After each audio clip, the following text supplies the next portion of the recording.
వైఎస్ఆర్ జిల్లా పేరును కడప జిల్లాగా మార్చాలని కాంగ్రెస్ పార్టీ నాయకులు తులసిరెడ్డి పేర్కొన్నారు. కలియుగ దైవం వెంకటేశ్వర స్వామి నిలయమైన తిరుమలకు తొలి గడప దేవుని కడప అని, అందువలన జిల్లాకు కడప అని పేరు పెట్టడం జరిగిందన్నారు. 1808వ సంవత్సరంలో కడప జిల్లా ఏర్పడిందని, 2010వ సంవత్సరంలో వరకు కడప జిల్లా పేరుతో పిలువబడిందని తెలిపారు. వైఎస్ రాజశేఖర రెడ్డి మరణానంతరం ఆయన జ్ఞాపకార్థం వైఎస్ఆర్ జిల్లా అని పేరు మార్చడం జరిగిందన్నారు. వెంకటేశ్వర స్వామి గుర్తుగా వైఎస్ఆర్ జిల్లాను కడప జిల్లాని పేరు పెడితే సమంజసంగా ఉంటుందని, నాతో పాటు అనేక మంది జిల్లా ప్రజలు అప్పుడెప్పుడే ప్రభుత్వానికి సూచన చేస్తున్నారు, సఫలం కాలేదన్నారు. ప్రస్తుతం ప్రభుత్వమైన ఈ విషయంపై అన్ని కోణాల్లో ఆలోచించి వైఎస్ఆర్ జిల్లాను కడప జిల్లాగా పేరు మార్చుటకు తగు చర్యలు తీసుకోవాలని తులసిరెడ్డి విజ్ఞప్తి చేశారు.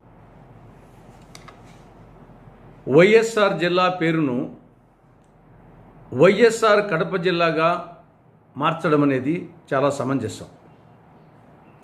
కలియుగ దైవం శ్రీ వెంకటేశ్వర స్వామి నిలయమైన తిరుమలకు తొలి గడప దేవుని కడప.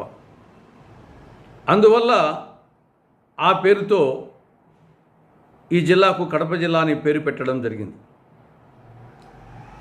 1808వ సంవత్సరంలో ఈ పేరుతో కడప జిల్లా పేరుతో కడప జిల్లా ఏర్పాటైంది. 202 సంవత్సరాలు ఈ పేరుతోనే పిలువబడడం జరిగింది. కానీ 2010వ సంవత్సరంలో కడప జిల్లా అని పేరును మార్చి వైఎస్ఆర్ జిల్లాగా పేరు పెట్టడం జరిగింది.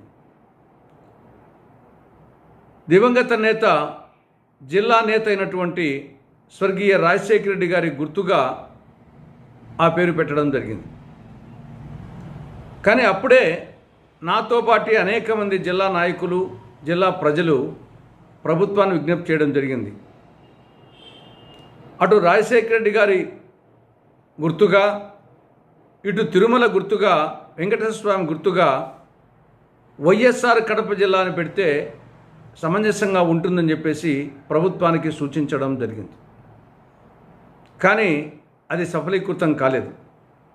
కనీసం ఇప్పుడైనా ఆంధ్రప్రదేశ్ ముఖ్యమంత్రి చంద్రబాబు నాయుడు గారు అన్ని కోణాలలో ఆలోచించి ఈ పేరు సమంజసంగా ఉంటుంది అనుకుంటే వైఎస్ఆర్ జిల్లా పేరును వైఎస్ఆర్ కడప జిల్లాగా మార్చేటందుకు చర్యలు చేపట్టాలని విజ్ఞప్తి చేస్తున్నాం.